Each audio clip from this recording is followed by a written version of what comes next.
Isa ang naiulat na nasawi at 3 naman ang sugatan matapos mauwi sa pamamarilang isang road rage o away sa kalsada sa kahabaan ng Boso-Boso Road sa Antipolo City, Rizal kaninang hapon, bandang alas 5:30 ng Marso taong 2025.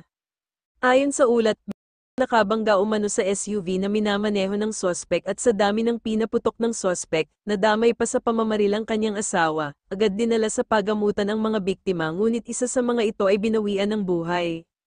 Nagtangka pang tumakas ang sospek mula sa pinangyarihan ngunit nahuli rin ito ng mga rumerespondeng pulis matapos itong habulin at naharangan sa isang checkpoint. Kinilala ang sospek na si alias Kenneth 28 taong gulang, isa daw negosyante lula ng itim na Fortuner na nagtangkang tumakas sa kinasangkutang krimen na kalaunan ay naaresto sa isang checkpoint sa Antipolo.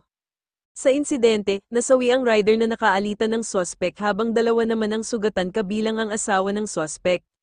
Sa insidente, nasawi ang rider na nakaalitan ng sospek habang 2 naman ang sugatan kabilang ang asawa ng sospek.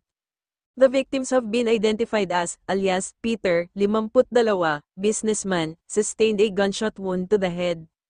Alias, Patrick, 22, college student, shot in the right arm.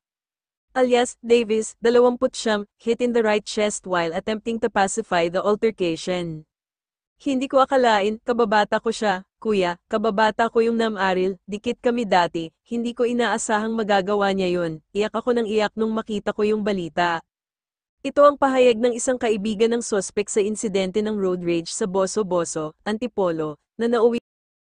Ayon sa kanya, mabait at mapagmahal sa pamilya ang sospek, sumuko naman siya, ang gusto lang niya, madala niya asawa niya sa ospital, sa isang iglap, lahat nagbago, isang desisyong dala ng galit ang naging dahilan ng trahedya, minsan kahit mabait ka, isang iglap lang ng galit pwedeng mabura ng lahat, kaya maghinay-hinay sa daan at sa damdamin.